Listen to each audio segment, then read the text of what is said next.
boom, bada bing. Sean, we're about ready to go. Huh?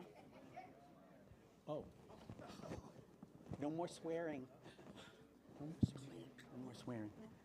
Only, only clean stuff from you. Well, welcome everybody on this nice warm August day. I want to first of all announce that we have some board vacancies. If you're interested in participating in the machinations of the Cumberland Historical Society, contact Steve Moriarty. He's our chairman, our chairperson, I guess I have to say. We have 3 vacancies coming up, so please consider that. And the last thing before my introduction, we have a very special person here today. Linda Jensen's birthday is today. So birthday to you, happy birthday to you, happy birthday dear Linda. Happy birthday to you. I am going to suffer with that one, I know. No, we're not going to ask her that. I'm 67 and I'm aging backwards. Yesterday I was 67, so today I'm 66. Okay. There you go. Very good. Okay. Ron Romano, cemetery historian and author. He'll guide us through Eastern Cemetery's rich history of over 350 years. We'll peek inside the city tomb, see the segregation of Portland's minorities, and learn about some of both the famous and ordinary citizens whose life journeys ended at the ancient burying ground. From murders and bank robbers to Quakers and war heroes, there are endless stories to be told. Please welcome Ron Romano. Thank you very much. So this is my 3rd time here, I think. Every time I write a book, you invite me back. That's good news. So I appreciate that. Tonight we're going to talk about, can I turn it up? This? Yeah, I think he said we're using this one. Okay, is that better? Is it? Okay. Let me know if it's no good. I'll try and stay close to the mic. So tonight we're going to talk about Portland's historic Eastern Cemetery. There's a bunch of slides at the end that are going to give you some opportunities to learn more, including the books that I've written about them, and they're up here for you to take a preview. But I also want to make sure you pick up my card, because it has my email address on it for you to contact me with any questions that you have. This orange buck slip is a summary of all the upcoming events, walking tours, and other talks that I'm doing, because we'll talk about them on the slideshow, but there's a lot. So pick this up and you can take that with you. And especially, also make sure you grab a Spirits Alive at Eastern Cemetery brochure. That's about the nonprofit organization. This tells you about the cemetery, about the organization, but importantly, if you want to take a walk through on your own, there's a self-guided map inside, and it shows you the different sections of the cemetery, especially where the segregation of Quakers, African Americans, Catholics took place. So it's all spread out there. So be sure to get those on the way out, and of course, if you want to get a book, I'd love to sign one for you. We'll talk about that at the end. So, Portland's Historic Eastern Cemetery, Field of Ancient Graves. So when you think about Portland and when you come in town and drive around a little bit, you probably know the big 3 cemeteries, which are Eastern, that's right on the peninsula in the yellow dot, Evergreen, which is a huge garden cemetery out on Stevens Avenue, and then Western, which is also on the peninsula on the opposite side. But all those red dots or pink dots represent other cemeteries that are in Portland or were in Portland. And so there's a ton of them. It's not just the big 3. There are a lot of them. Some of these are closed, but a lot of them have just a few single stones in them. Most of these are family plots that just never got emptied. They kept them the way they were. So we're one of a number in the city of Portland. We're not just 3 as people assume. So the organization that I'm with is Spirits Alive. That's a nonprofit, all volunteer Friends of the Eastern Cemetery group. I've been on the board for a long, long time. And it's really a model for the partnership between government and private entities. The city of Portland owns Eastern Cemetery on Congress Street. And it's 356 years old. And so the budget that they have to take care of the place or to take care of all their cemeteries is geared towards taking care of the active cemeteries, not the historic closed ones. So they rely on us to do things like landscaping, stone repair, maintenance. We paint the fence, we take care of the place for them. And in exchange, they allow us to go in and do walking tours and to charge people for that. That money goes right back into the cemetery in our conservation program. So it's a really good working relationship between the two. It's a model that I wish other towns and nonprofits could do. Here's the front gate off Congress Street in the springtime with beautiful cherry trees. What I'm going to do is open the gates for you tonight. We're going to walk through, and I'm going to show you in a timeline from the day one to current day, sort of how this place is set up and how it operates. So we go back to 1668. This is Portland's oldest historic landscape. So 356 years ago, some settlers who lived on the peninsula set aside a small patch of land to bury their dead. There was no church or meeting house built, so this was not a churchyard or a graveyard, and that's what we call the cemeteries that are associated with meeting house and church. They're a churchyard or graveyard. It was not a cemetery because we didn't call them cemeteries yet back in the 1600s. It was a burying ground. It was a town burying ground, and that's the way the early maps and early diary entries and others refer to it. So not associated with the church, but when you do have a church cemetery, it's called a churchyard or a graveyard, and that's the true sense of that word. So this map is of what Portland, which was then called Falmouth, would have looked like in 1690. The red dot is where Eastern Cemetery, which was called the burying ground, was located. You can see very few other dwellings on that map, still pretty heavily wooded. And this was a place where the native people were still wandering and still in some conflicts with the settlers. There was a big Indian War in 1689 to 90 that basically wiped the settlement out. So there were some women and children who were able to escape back to Plymouth, Massachusetts, but most of the men who had stayed behind to fight all lost their lives and were just left dead on the peninsula. And so there were no white people in the area for another 25 years. But this man on the left, his stone for Sam Moody, M-O-O-D-E-Y, he came back around 1716 with about 10 other families to resettle Portland Neck. And ever since he arrived in 1716, there have been white people, back on living on Portland Neck. So he died in 1729. That's his marker on the left for Sam Moody. On the right is his sister-in-law. That's the oldest surviving stone that we have at Eastern Cemetery. It's dated 1717, so it's a good 300 years old. And it's for Mary Green. And you can see, if you look closely, the lettering on there is the old English style. Here lies ye body, and it's L-Y-E-S, and ye body of Mrs. Mary Green, ye daughter of. Now the design of these are pure Boston stone shop, not Maine. We didn't have anybody in Maine making grave markers when these folks died. So the only people who could put a grave marker on a grave in our area had to take a package ship back to Boston 100 miles south, order one from a local shop in Boston and haul it back and place it. The result of that is the well-to-do families are the ones that have marked graves with nice old stones. The common folk did not have them for the first 150 years. So that's why we see them like this. We've got about 125 of these Boston-made markers that have survived at Eastern Cemetery. So if you come on a tour with me, we'll point out some of those and you'll see some of the really interesting designs.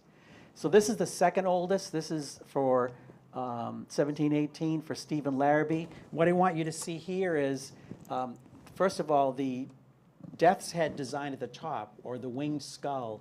That's really, the skull is the symbol for death, the wings for resurrection. So it's basically the resurrection of the soul. But that's also the inspiration for our logo. Oh, see, my pen's not going to work. Yeah, I was going to point that out. Anyway, our logo on the right is comes from this stone. But also, notice, again, here lies ye body. But one of the things this stone tells us is the stone cutters of the day, they made grave markers in in two phases. During the wintertime, when they weren't out in the field setting stones, they would make the design. So they would carve the design in the border, leave the inscription panel blank. Then when somebody came into the shop later on, they would then inscribe as they needed to. So two different men might work on the stone. And what you see here is bad spacing. Remember, we all learned in school, space things out. So he put the T and the E of Stephen together as a ligature to save space. He put the H and the E together in Stephen to save space, but he still ran out and had to put a little N up here. So this is Stephen, but it's just an interesting thing that we find. Anyway, down here in the bottom, hard to see, there is a hourglass design. An hourglass is the passage of time. It's a symbol we see on a lot of early grave markers. But more commonly, this is what you would have found if you were walking around Eastern Cemetery in the 1700s, a handmade marker just like this one. It's a found stone. The family would have just scratched names into it. And what you can see here, it's clearly not professionally done because it's for Jonathan Watson, and the N's are backwards, so this person didn't know their lettering. The N and the N on Jonathan and the one on Watson, all backward. The date is 1720, as you can see. Once our stonecutter showed up in Portland, many families replaced these homemade markers with a finished one because we had a guy in town that could do it. We'll talk about him more in a little bit. But that's a very common type of marker you find in colonial early cemeteries when there was no stonecutter to make stones. So the first minister in Portland, Thomas Smith, he arrived around 1725. So he'd been in town about 10 years by the date here, 1736-37. The great thing about him is he kept a diary, which has survived. It really tells a story of what life was like in our area in the 1700s. So one of the diary entries here, I have reason to think I have distemper going about, the slow fever and sore throat, and that I took it of Daniel Kent, who died lately. So this is illustrative of the communicable diseases that just run rampant through these colonial towns. That was scarlet fever or diphtheria. The following year, he's got entries about the same issue. Distemper is in several places in the parish. Mr. Neal lost 3 children. In March, it's broke out again in several houses. In May, 75 in the town have died of distemper. 3 children in November. December, Morton has buried 3 out of 4 children. So you can see it really was the kind of thing that could wipe the community right out, especially a small community. And so when we look at the landscape of Eastern Cemetery, the only burying ground in the area when this was going on, this is a wintertime shot, but I am just showing you there's a whole line of found stone that goes, I'm only circling 4 here, but there's about 20 in a row, each pretty well equally spaced, that are probably for people who died of some disease and they had a bunch of bodies to bury at once. They put them in the ground and just mark them with found stone. We'll never know who those people are. And that they're easy to trip over and lose sight of here. So a little more about Reverend Smith before we move on. As important as he was to the town and key to the history of the cemetery, because much of his lane became the cemetery, he's got a checkered past here. He was an enslaver and he was a killer of native people. In his diary in 1745, people seemed wonderfully spirited to go out after the Indians.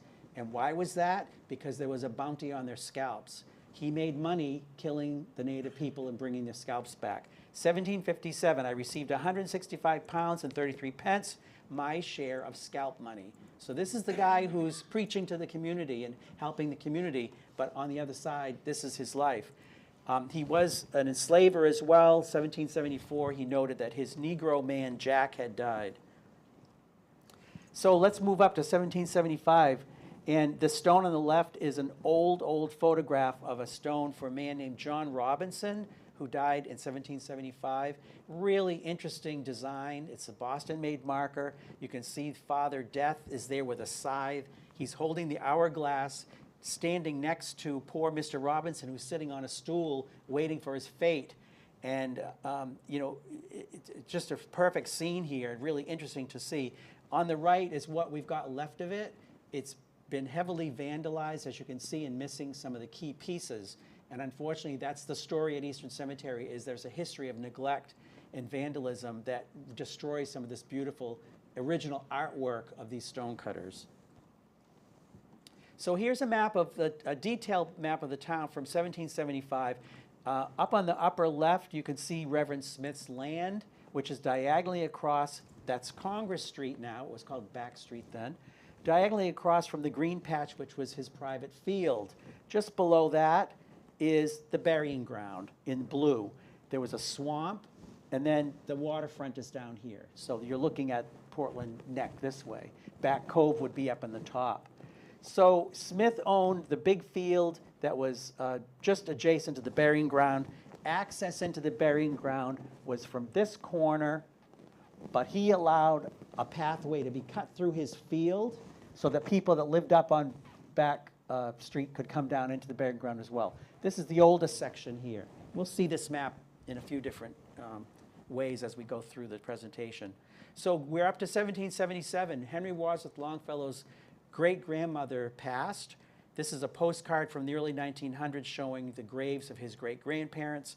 She is on the right, Tabitha Longfellow. His great-grandfather is on the left, and that's Stephen Longfellow. The poet Henry Wadsworth Longfellow is not buried with us. He's in Cambridge, Massachusetts. But his rest of his family, the rest of the generations, are all in our area. 1790, Thomas Bird was launched into eternity for piracy and murder. He was the second of 5 men who were hanged for murder and ended up at Eastern Cemetery in unmarked graves. All 5 stories are in my book about Eastern Cemetery. They're really interesting stories to read about these guys, but he was one that's got a especially interesting one. And I love that they used to call this being launched into eternity when you were hanged. But there was a pillory and gallows on the site, and so you could get, one-stop kind of project. Hang the guy, bury him in the same time. Okay, so in 1795, after much pressure from the town, which needed burial space because the old burying ground was filling up fast, he, throughout his life, was not interested in turning his field over to the town for burials. He wanted to maintain it his own field, and that's fine. But on his deathbed in 1795, he agreed to deed it to the town of Portland to be used for the town's burials. And in doing so, it about doubled the space that was available for burying. So the original one is here, as you remember this. So the entrance was here. This was the back wall, and a gate was put here. So we had entrances there, and again, still the original entrance down on the other side. 1799, or as I say here, through 1799, there was no stonecutter who lived in our town.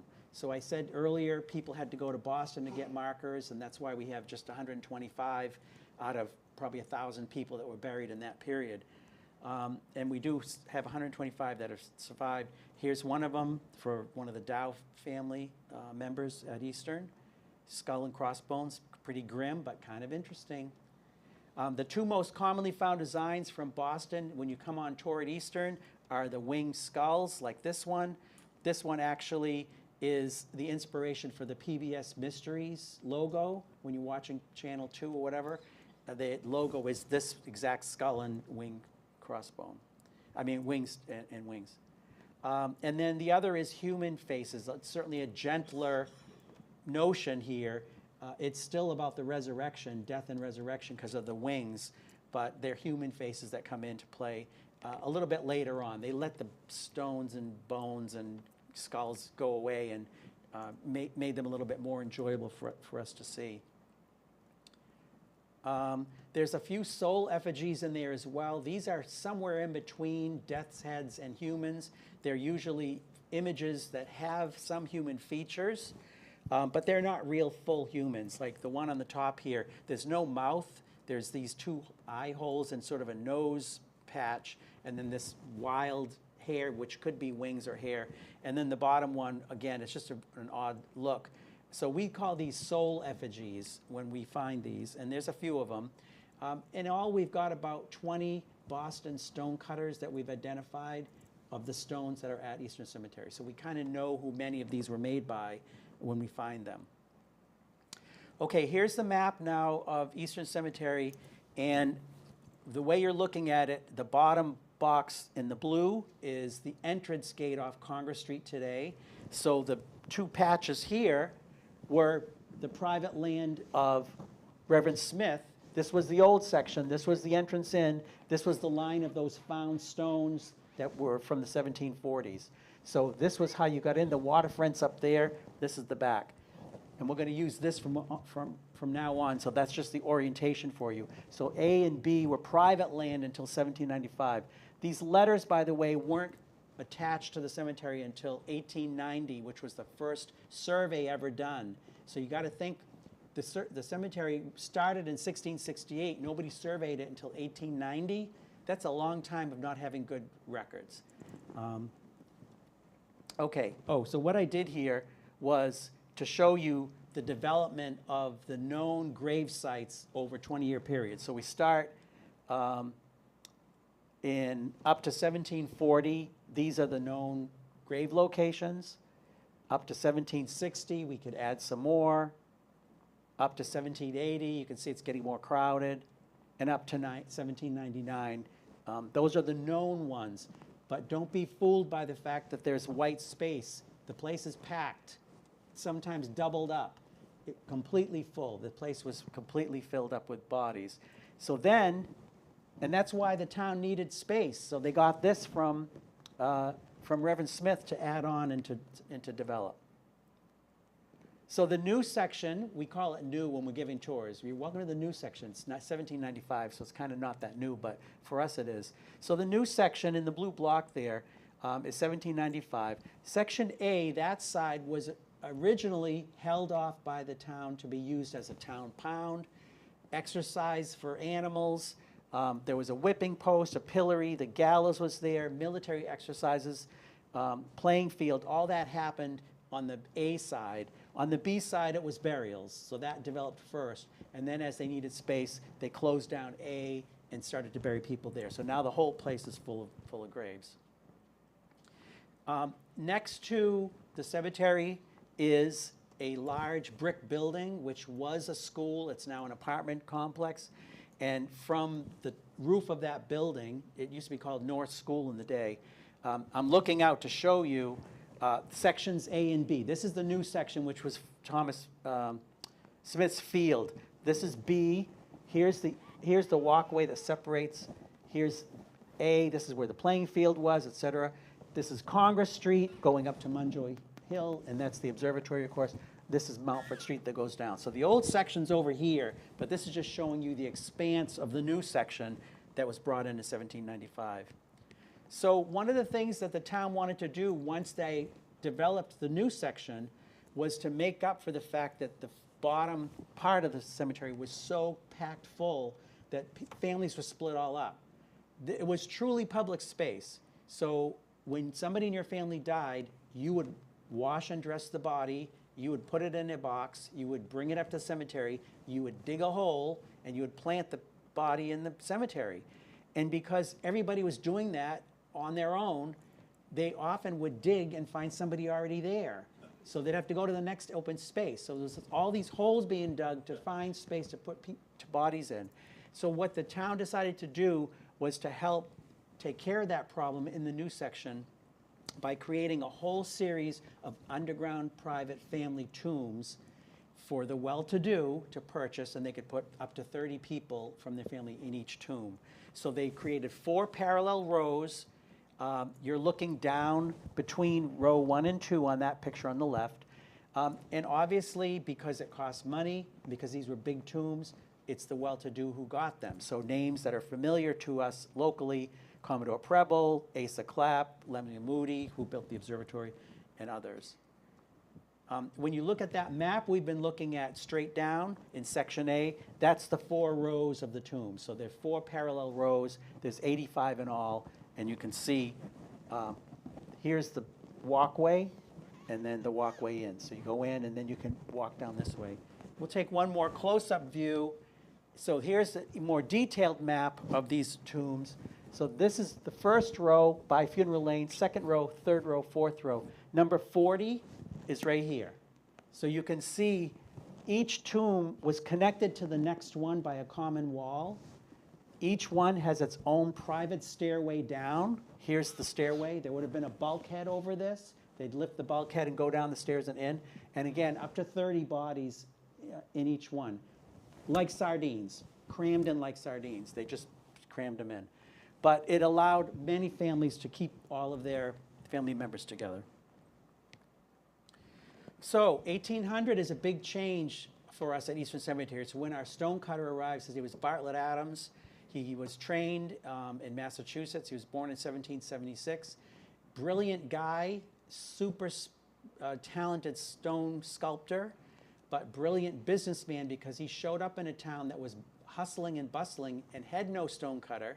He set his shop up about a 3-block walk from the cemetery, puts his sign out. He is instantly busy, and he filled a really interesting niche by offering, in the first few years, small stones with a simple decoration, no epitaph, just the name and the dates and the ages, the basic inscription, because he could pump them out like crazy and meet this pent-up demand for stones. So there's a bunch of places we can walk through in Eastern Cemetery and see a whole family that's got this similar small Bartlett Adams stone that was made. But the dates are all 1785, 1790, 1795, long before he showed up. It's because they're backdated stones that he did for these families who then pulled up the found stone and got rid of them. So it's kind of neat to find them, and I've documented that all. My first book is about Bartlett Adams. It tells the story of him and his life and his work and how that all played out at Eastern Cemetery, especially, which was where he was operating. So he was 24 when he arrived. He opened a shop on the corner of Federal and Fish Streets, which is now Federal and Exchange, where the Corner Room Italian restaurant is. He lived until 1828. He died young at 51, but he operated here 1800, 1828. At least 9 other stonecutters worked in his shop that I've identified during my research. And so I've been able to sort stones by carver, so I know it's from his shop, but I also know it's by, Alvin or Elias or whoever they are, just through a tremendous amount of study of his work and the markers that are found all over southern Maine. In 1803, he married Charlotte Neal. They started having children soon after. They had 7 kids in all. 6 predeceased them. He had to do grave markers for 6 out of 7 kids. So not a happy family life. There was much tragedy in his life. But there was one who carried on some generations, and there's a picture of him in my book, actually. So he shows up, and he gets rid of the whole skulls and crossbones and all this morbid stuff. He starts creating really interesting decorations on his markers. This canopy or umbrella design on the upper right, this rising sun on the lower right, and then the human face here on the left. So in all, there are about 700 markers at Eastern Cemetery alone that came from the Bartlett Adams shop over that 30-year period. And there are hundreds more in other cemeteries, including some right here in Cumberland. But again, he stopped the, he stayed away from the skulls and the bones and dreary stuff and did more fun design here. The most popular design in the early 1800s on grave markers in our region was the urn and the willow. The urn is the symbol of death. It's a funerary urn. The willow is a weeping willow, so you've got death and mourning at the same time. So Bartlett was right in that zone. What's interesting is, as I've studied his work over the years, we find 3 distinct phases in his most popular design, which is the urn. In the first decade, his urns took on this look. It's a shield shape here with this little piece on the bottom. And beautifully carved. Every single one of these lines is, hand chiseled and really, really close together, because that design is only about this big. Second decade, he got a little more architectural in his look, and he's got this cloth swag that's on his urn. And then in the last decade, he blew it out with this Palladian window, and he's got this new shaped urn. He's got the willow tree here, always with a branch with a broken branch on it, a notched branch. That's a symbol for a life cut off or life cut short. So when you're walking around our early cemeteries, you find an urn and willow. Look closely at the willow and see if you can find that snap branch. It's almost on all of them that we have in our region. Most stone cutters did that. Okay, so 1807, Bartlett is well established now. He's been here for 7 years. There was a wreck off Cape Elizabeth. The schooner Charles was going back and forth. It was a packet ship between Boston and Portland going daily. There were 22 aboard, and it was night, and the captain was coming back from Boston, and he missed the turn, and he hit the ledge off Cape Elizabeth.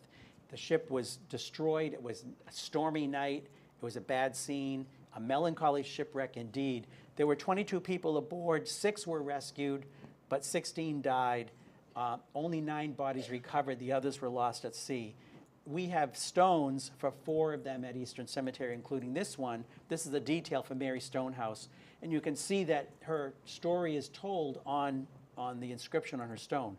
Mrs. Mary Stonehouse of Boston, relict, which means widow of the late Captain Robert Stonehouse. She was drowned from the Portland packet July 12, 1807, age 62 years. And then her epitaph is 400 words long. It's a huge epitaph. But the first few lines are, "From the cold bosom of the wave, where others found a watery grave, this lifeless corpse was born." And it goes on to sort of tell the story of her death by drowning. Next to her at Eastern Cemetery is her daughter and her grandson. The 3 bodies were all recovered and buried at Eastern Cemetery, and all stones done by Bartlett Adams. So also in 1807, we have our first Catholic marker. This came from the shop, but the cross itself and the little down here, this is really crudely done. This is not Bartlett Adams. So somebody in his shop, an apprentice or somebody, carved that on the stone. The lettering is more his. So I think 2 guys worked on this stone. But we had very, very few Catholics in Portland until 1830s really. But there were a few in the earlier days. So this is the first Catholic marker. And guess what? She was not buried with all the majority Protestant whites. She was put way back with the African Americans, because that's what they did. So there are 80 Catholics confirmed, but surely many more. I'm showing you the map of sections, the intersections of B and C. When I wrote the book about Eastern Cemetery, I did a chapter on the Catholics because we knew we had some, but nobody really paid attention to it. So what I did is I surveyed their locations by looking for stones and also for looking for burial records of a Catholic burial. And magically, here's the picture. It sure looks like a Catholic plot to me. I mean, that's where they all were buried. So they definitely had their own section that was set aside. There was no priest in town. Catholics weren't here until 2 decades later. So it was not a consecrated ground. They were put in with the foreigners and the unknowns and the washed ashore and the criminals. But a priest who would visit occasionally would bless their graves individually. Once Calvary opened in the mid-1800s, many of these folks got dug up and brought over to Calvary in South Portland, which was the consecrated large Catholic cemetery. We had Quakers too. So the Quakers lived a very simple life, without much adornment in their homes or on their bodies or even in death. They were not allowed by the Society of Friends to even have grave markers until around 1800, until some of them got ticked off and said, "I want to know where my mother's buried," or a similar conversation of that. I just made that up to illustrate. But they went to the society and said, we want to know where these people are. So the society changed the rules and said, we'll allow you to place a marker on a grave, no decoration, no bigger than 8 inches, only the name and the date. And so what you see here are very short white marble stones. They almost look like footstones or something you're tripping on. But on the top, it says John Tabor. The name is just carved on the top, not on the side. And that's as tall as they are. So we have a big empty space that's full of people with no markers. We have some that are markers like this, at least 40, surely many more, because once again, there were no records, but we knew there were Quakers in town being buried. So Bartlett arrived in 1800 and starts having kids, and he owned a farm and an orchard up in New Gloucester. During the War of 1812, when business was down, he went and took his family to his New Gloucester farm. He left his shop in town in the hands of his nephew named Alvin Washburn. Alvin kept the shop going for a couple of years. Each of the men that worked in the shop had their own signature urn. So I showed you urns from Bartlett's 3 decades. This is Alvin's signature urn. This is what I find over and over again on stones that he made. It's similar to his uncle's urn shape, but he put this, what I call a nameplate. It looks like a nameplate on the urn here. And in fact, I've found a half a dozen of them where there's a name or initials scrolled into that actual nameplate. But generally, this is what we find. Alvin was an accomplished carver. He did a pretty good job on this one. As you can see, it looks neat, nicely done, good lines, nice to look at. And he ultimately left and went out to Ohio and cut stones for decades. 1815, Nancy Manuel died. One of 30 known graves in the first section for people of color. There's a second people of color zone. There's 65 others that are for sure there. But we know of at least a couple hundred others whose records are gone and have no stones. So the section capacity is 500 bodies, and we just have records of very few. So we know people were buried there, but they just didn't keep any records. But this is one, all that's left is at age 22.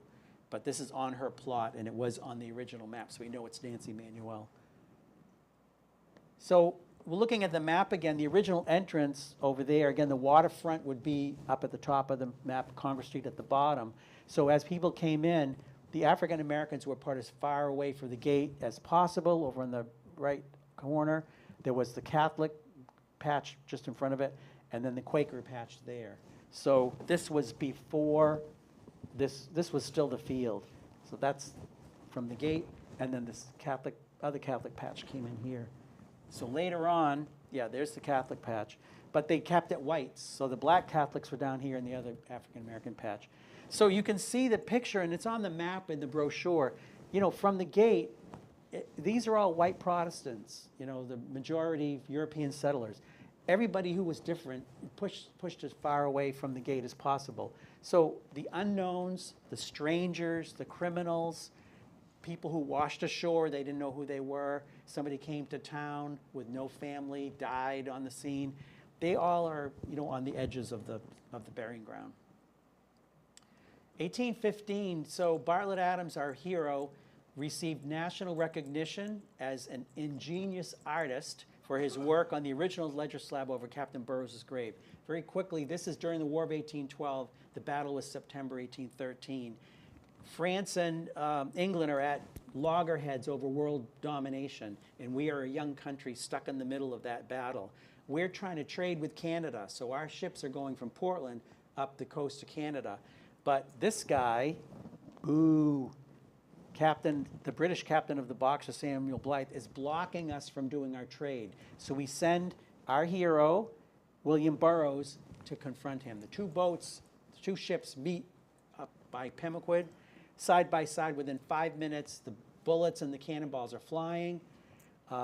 Cannon comes across, cuts Samuel Blythe in half, hits him in his midsection. He's cut in half. Of course, he died instantly.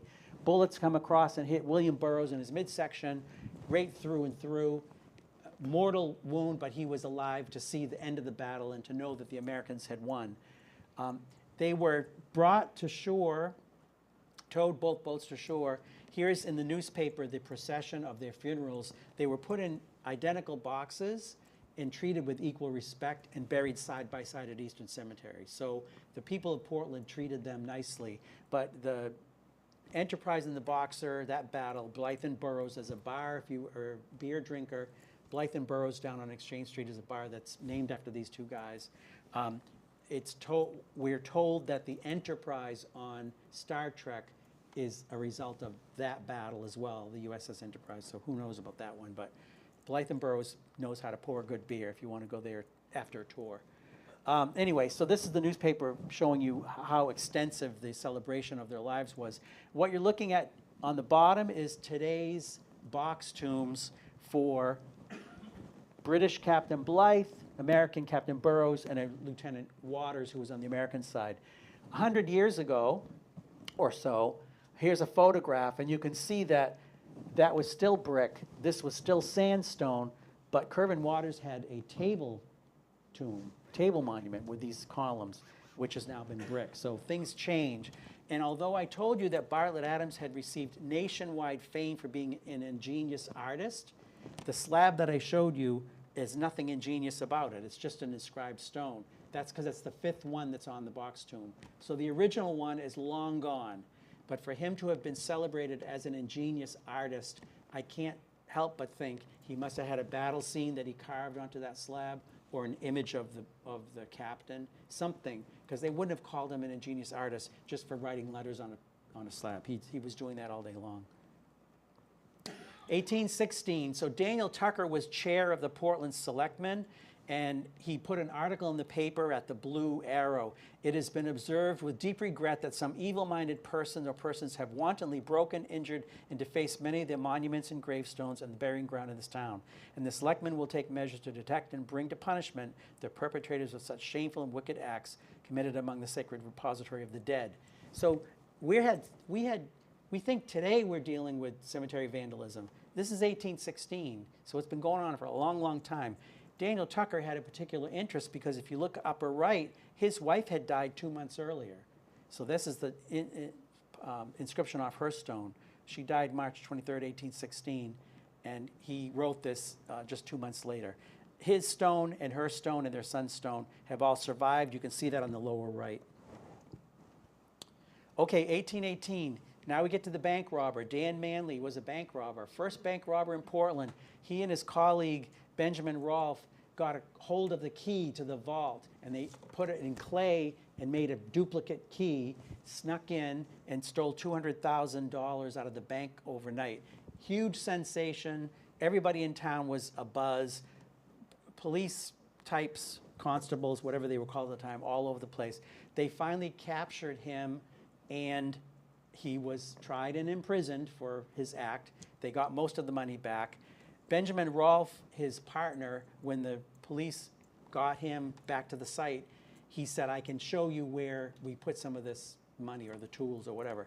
And he was walking them down in a gully on Portland Neck, took out a gun and took his own life. So he didn't want to go to jail, so he shot himself. So he was put in an unmarked grave. Dan Manley, because he had paid the price by going to jail, he was respected enough to have a gravestone to be put here in line with his family. So he and his family members are in this line rather than him being just kind of hidden away in the back corner as Rolfe was. All the stories in the book about that one too. So another nephew, Elias Washburn, Alvin's younger brother, took over the shop when Bartlett went to Boston for a couple years with his own brothers to set up a shop down in Charleston. So for 2 periods of his time with us, he did leave the shop in the hands of 2 nephews. Elias was the younger of the 2. That's actually not a bad-looking urn.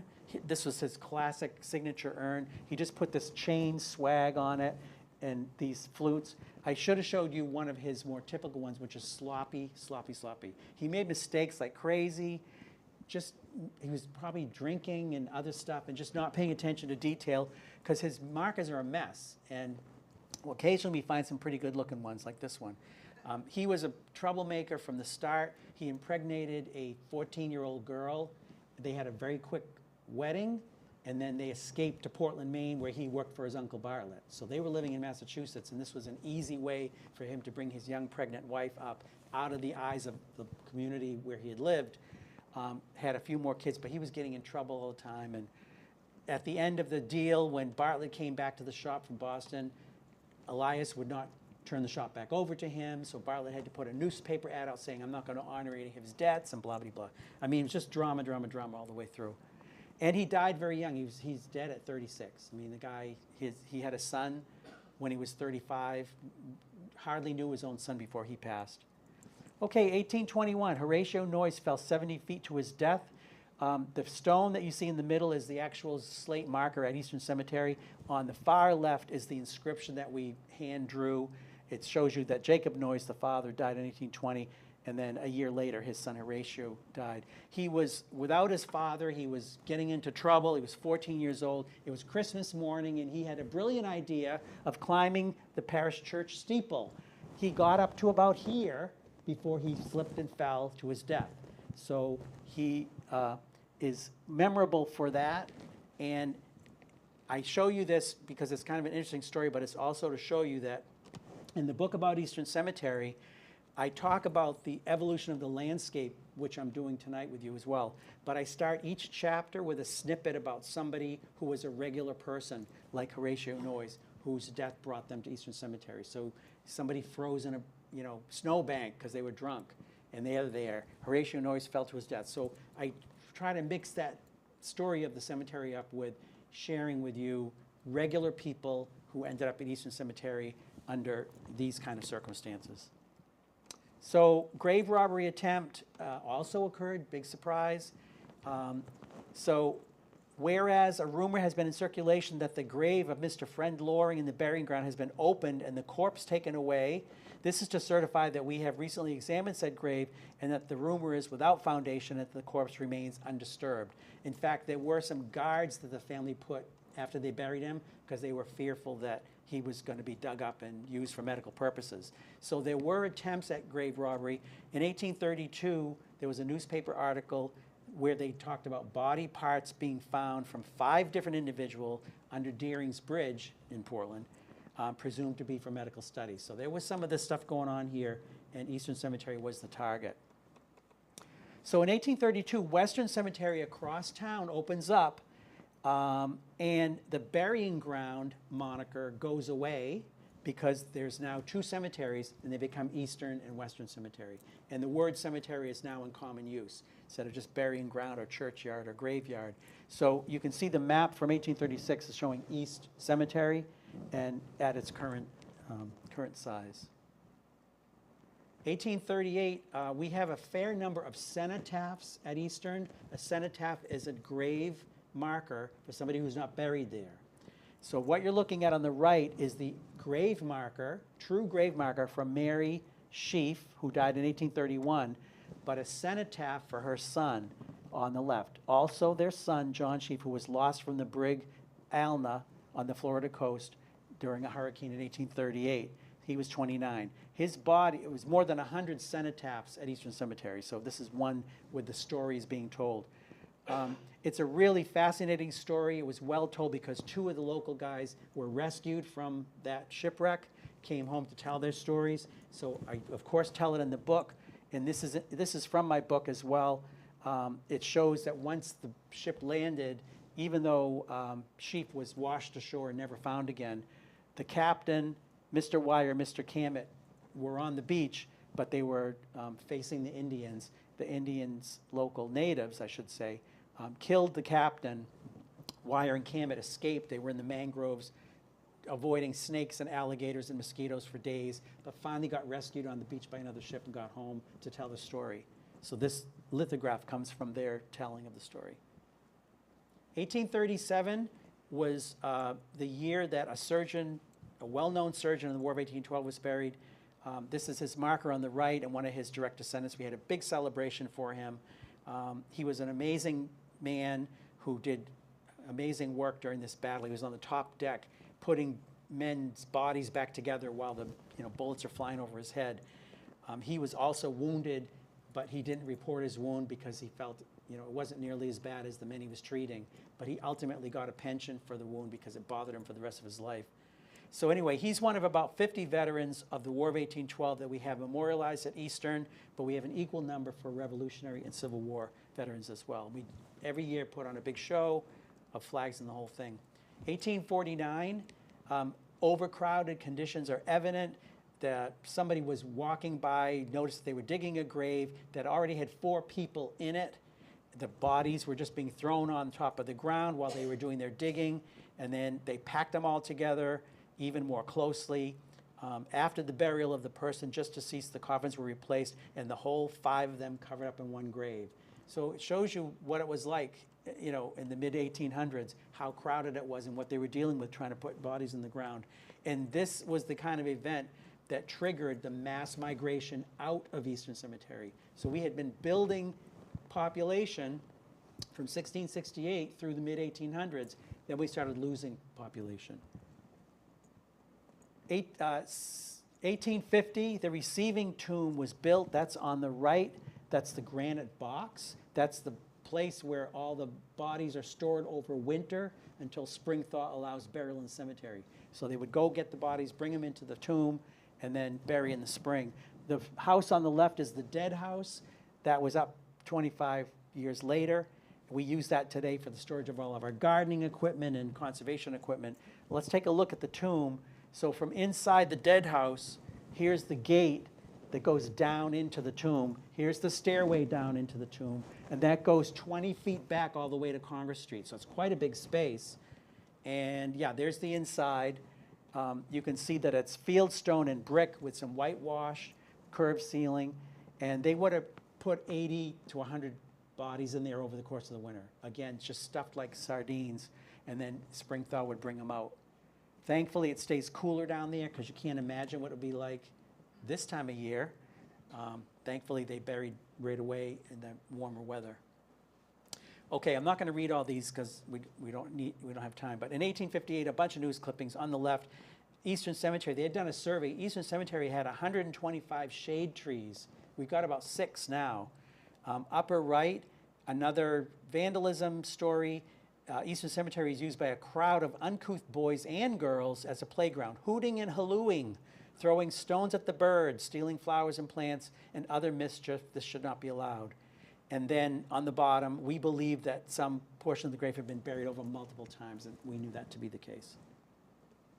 So the late 1850s to mid-1860s, Portland's only known billboard monument. So I have a book about billboards. You guys have 3 of them right up the corner, which we'll talk about. But anyway, Portland has only one Eastern. It's only got the posts. So that's all that's left for the Hughes family. But I imagine that's what it would have looked like when it had its slab in there. Pretty artsy, isn't it? Did a pretty good job there, building that stone, yeah. Okay, so in 1866, vandals are still striking. 4 young hoodlums went into the cemetery and stole all the metal fencing around Judge Potter's grave to sell it. They were captured and they were, had to pay fines and go to jail and the whole thing. But it just shows you there's no end to the amount of destruction. Speaking of destruction, in 1866, Portland's Great Fire basically started in the lower part of that red patch, and it goes all the way up to the upper part. The blue pieces where Eastern is, you can see much of Eastern was covered by fire. 10,000 people left homeless, 2,000 structures burned. It was a horrible fire, and Eastern Cemetery was right in the midst of it. All the buildings burned all around us. So during Reconstruction the following couple of years, Federal Street, which runs at the back of the cemetery, was completely carved away in order to build this road and this huge retaining wall which holds the cemetery in. That used to be a gentle sloping hill down to the village where people walked up the hill to get in. This is the original entrance. Now it's completely cut off when they do the reconstruction, as you can see. So the original entrance, gone. Hancock Street entrance, gone. That big black thing is the road and the retaining wall. So everything flips from back to front. What used to be the front is now the back.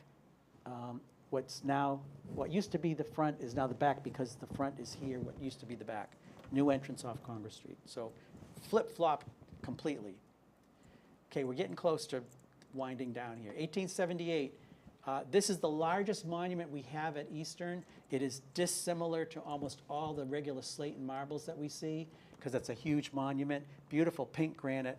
Rear Admiral James Alden, he was a world explorer, Portland native, played on the field when it was still a field. He's a direct descendant of Priscilla Mullins and John Alden or whatever his name was. Yeah, the Mayflower first. He's a Mayflower first passenger descendant. Yeah, thank you. So anyway, he's got a beautiful monument here. He died in San Francisco, but when he died in the 1870s, they had perfected embalming, so they were able to pickle his body and bring it back for burial with the rest of his family. So the last half of the 1800s was our mass migration out. Eastern Cemetery had fallen out of favor through neglect, vandalism, and natural deterioration. But evergreens, park-like setting was very inviting for the well-to-do, and they all streamed there. Forest City for the average man, It's actually located in South Portland, but it's a Portland cemetery. Forest City opened at the same time, and Western Cemetery was still quite active at the time. So this late century, there's other places to bury, and they pulled bodies out like crazy. Thanks to the pandemic, and this is the only thing I thank the pandemic for, I had a lot of time on my hands. So I did a project to figure out who actually got moved out of Eastern Cemetery. And what I found is, so far, 700, I've documented 700 people who were originally interred at Eastern, but moved elsewhere during this mass migration. The majority to Evergreen, 550, 50 to Western, 25 to Forest, another 75 among these towns, including Cumberland. I'll show you Cumberland right now. So you're looking at an old death record for Simeon H. Purinton. At the bottom on the left, you'll see he died 1845 of consumption, tuberculosis. And you'll see in the second panel, he was buried at Eastern Cemetery. His grave marker is here at Methodist Cemetery. So in our records say grave site lost. When you look at the burial records book for Eastern, it's lost because he was moved out. And that's how I did this project, was to try and track down all of the grave site lost and see if they were somewhere else. And some of them are. And here's a record, and here's a stone to support that. So here's the local one. He used to be at Eastern. He got the hell out of town. He's now in Methodist Cemetery. Okay, 1890 was the first survey. Civil engineer William Goodwin surveyed all of the tombs and perceptible graves, and it was the first survey of Eastern Cemetery in 225 years. A lot of empty space there, but it's just they didn't know who was there. So he's only putting in known markers and known plots. Up to 1908, Alonzo Stinson, the first volunteer soldier to give his life in the Civil War. He died at Bull Run, Virginia, in his brother's arms. He was buried there. His brother survived but went to jail. He eventually came home. But in 1908, the city of Portland decided it's time to honor our Civil War men. So let's do a monument for Alonzo Stinson. He's the first volunteer to go. So they decided upon this beautiful monument. There's a bronze of him taken from that photograph. And they said, well, where should we put this monument? And somebody said, I have an idea, Eastern Cemetery. How about the front corner of Mountfort, Washington, Congress Street? Busiest corner, perfect place to go. Somebody in the room, I hope, said, but wait a minute, all the African Americans are there. And the rest of the conversation was, we'll just dig him up and move him into a mass grave to put him there. So it was an ultimate sign of disrespect to the African Americans, really. But I'm not taking away the fact that he deserves a monument, because he does. And it's a beautiful monument. But he's the only guy in this whole corner that's white. The rest of them are all black. And they're all in a mass grave surrounding him. There are some grave markers here, original ones as well. But it's just, you know, it's hard to piece together sometime. So anyway, you see that easily as you're driving up Congress Street, and we always bring people to it on tour as well. Okay, and that's the way it looked at the reception for unveiling the monument, which you can see up in the upper left. And look at all the white people, actually, yeah, because that's who was there. So this is a newspaper from 1908. Okay, now we're all the way to present date. 2006, Spirits Alive, which is the all-volunteer nonprofit Friends group. Our focus is preservation, education, and advocacy, and this is the kind of work that we do all the time. Fixing monuments. This one you can see was broken in 5 pieces, and we got it all back together, looking beautiful, standing upright again. There's some more of them working, and they've got this one braced and ready to go. We've won a national award for our preservation program even. And we got wildlife there too, even though we're in the city. Skunks, herring gulls, bunnies, duck-billed platypus, and kangaroos. Okay, so 2 of those aren't real, but 3 of them are. So the skunk and the herring gull and the bunny we all took pictures of recently. These other 2 I took in Australia, but I wanted to share with you the news that I had been to Australia. Okay, fall brings Walk Among the Shadows. These are 2 weeks of costume actors taking on persona of people that are in the cemetery. It's called Walk Among the Shadows. You'll find that in your brochure. Wintertime, we do lectures, the end of January, February, March, different speakers each month. Summer and spring are our walking tours. And so I want to invite you, just so you know, a week from Friday and a week from Saturday, I'm the tour guide on the 6th and 7th at 4 p.m. for Eastern Cemetery. I'd love to have you come and take a tour with me so you can see some of this stuff for real. If you can't come with me on Friday or Saturday, we do tours every single day at 4 o'clock from the end of May to mid-October. We're the only cemetery in the state of Maine that has daily walking tours. 4 o'clock every day. You can walk in with cash. We'd like you to buy them online. The link to tickets and stuff and information is in the brochure as well if you want. But I specifically signed up for next Friday and Saturday because I wanted to invite you all to this talk and hope some of you can make it.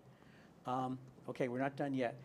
Please poke around the Spirits Alive website. That's also in the brochure. For event info, tickets, volunteer opportunities, we have a whole section called Subterranean Celebrities. You learn about different people buried there. I've written a whole series of papers. In addition to 4 books, I've got a whole series of papers, especially about Eastern Cemetery. This is my most recent one, The Life and Times of Ira Gray, a Portland barber who was charged with manslaughter in 1825. Tells the full story. He was an African-American guy who was accused of killing a white man, and wait till you hear how that story ended. But these papers are all on the website and available for free downloading or reading, so you don't have to pay for those if you want to read some of those stories. But the books. So we got Portland's Eastern Cemetery. That's kind of what we've been talking about tonight. Bartlett Adams is the early gravestones in southern Maine. That's the story of Adams and the guys that worked for him and the stone design. So the books sell for $22. I sell them for $20, so you get a discount. But if you buy one, the other one's even cheaper, $15, so you save money there. Not done yet. This is I call this the I owe it all to Cumberland discount because you guys are the ones that got me started on billboard monuments. When I was studying Bartlett Adams stones and I visited the cemetery up on the corner, I found these 3 huge billboard monuments. And I thought, what is going on here? And it's turned into Book 1, Billboard Monuments in Maine, Volume 2 in New England. So I've got 2 books about this. Crazy. And those are even better price. So Volume 1 is $20, but you can get the other one for even $10, so half price. So, okay.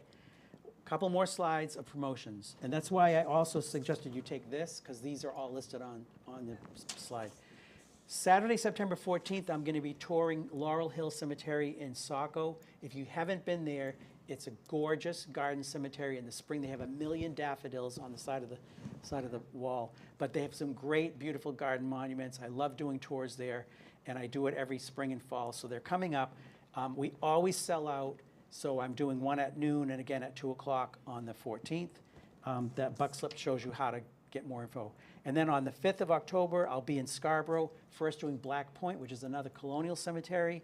And then in the afternoon, Dunstan, which is a really cool historical cemetery as well. So I'll be there doing that. I think that's the end of all my stuff. Oh, no, last one. October 6th, I'm doing a paper. I just wrote a project on paupers' graves at Scarborough at the town farm. So the paper's been published, and I'm presenting to the Historical Society on the 6th that whole story of the paupers who lived in the town farm and who were buried in the town farm cemetery and ultimately moved. So that's that if you're interested in pauper graves. But one of my most popular talks that I do, always is busy, is understanding symbolism on Maine gravestones. I have a whole class. I do adult education and presentations to tell you what all these symbols mean.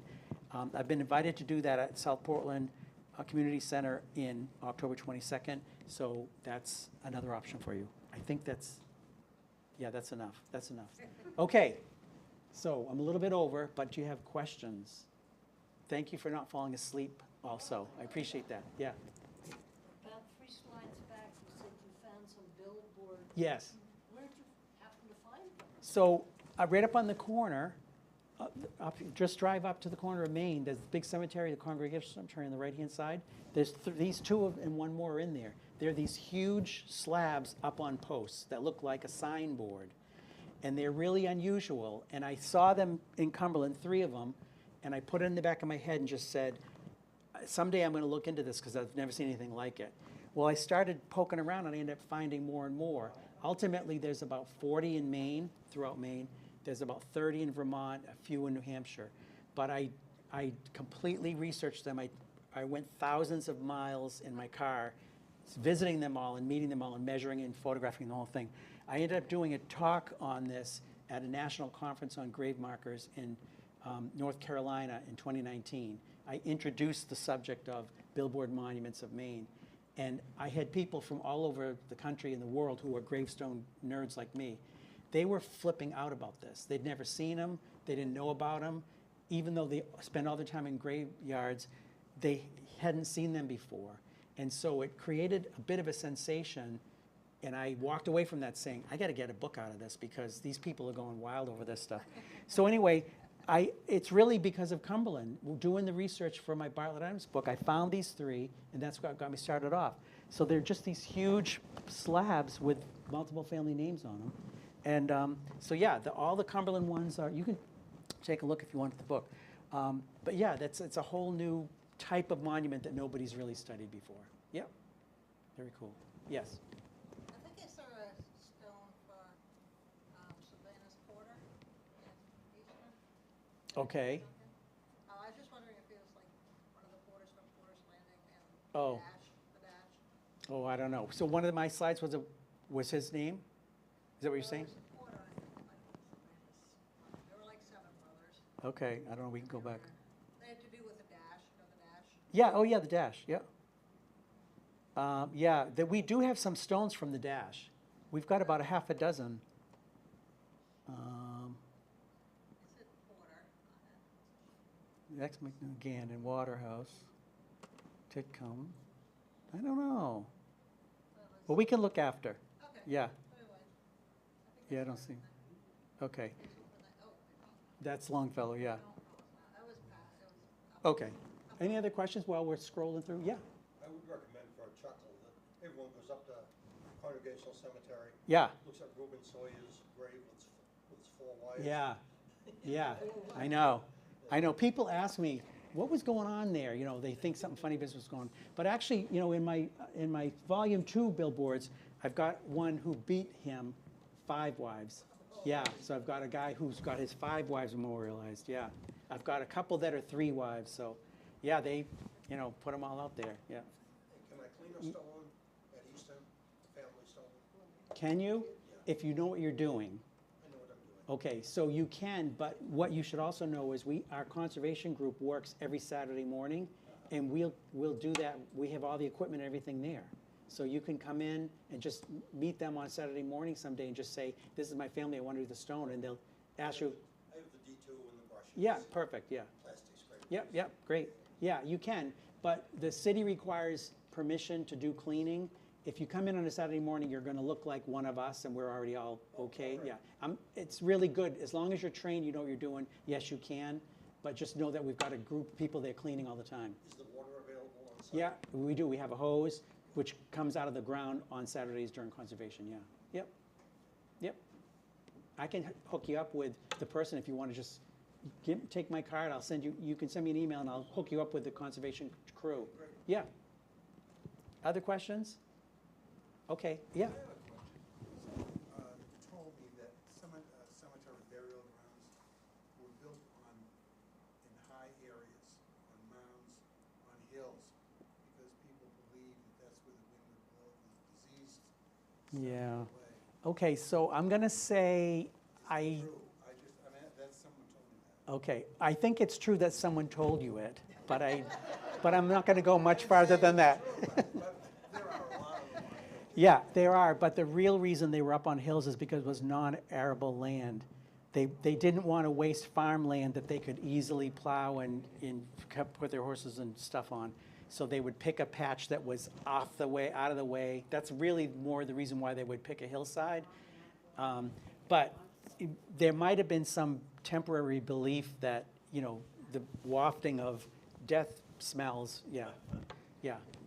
There's a little bit of that, but the more practical reason is they wanted to preserve their easily plowable land for farming and the unplowable land for other purposes, yeah.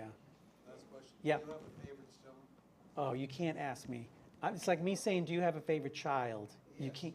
Oh, you do, okay. I mean, okay, there you go. Yeah, all of them. I mean, I have a bunch of stones that I love to see, but I don't really have it's hard for me to pick a favorite. There's just so many great ones for different reasons. Yeah.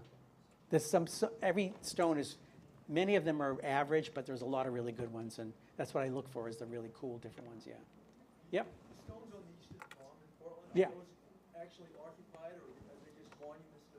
Yeah, there are occupied graves there, but I think there are some cenotaphs as well, so I think it's not all occupied. They're putting new ones out next month. Did you know that? Yep. There's a ceremony that's going to happen in September. They're going to place maybe 6 new graves there. But yeah, I think there are bodies there, but I think there may be a couple that are unmarked, that are empty graves too. Yeah. Yep, there was a whole group that got killed in a certain battle or something, and they collected them all and put them there, I think, yeah. Yep. Okay, so come buy books, please, because they were heavy to drag in. I don't want to drag so many out. Thank you. Okay, Sean, we're all done.